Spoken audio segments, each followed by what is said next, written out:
The area of Paradise in particular, where we're headed, has suffered a very devastating wildland fire. It's a very populated area with a lot of structures. Therefore, when the fire came through with an enormous amount of wind, it was very difficult to fight the fire. I've just been watching the news, and I see all the houses burned down and people just sad, and I'm not going looking for anything except just to help.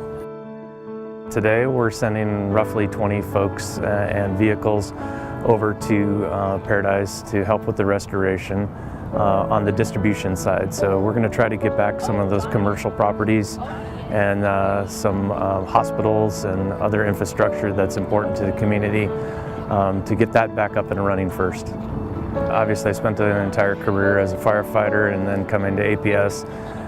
It's really great to be a part of an organization that really just steps up when people are in need and have the ability and the resources to respond. Being a former wildland firefighter, what I expect to see is just a lot of devastation, but that's one of the main reasons why I kind of wanted to go over and help the families out.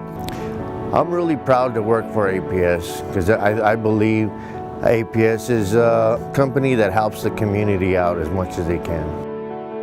It's just really important for us to be able to go and help when people are in need.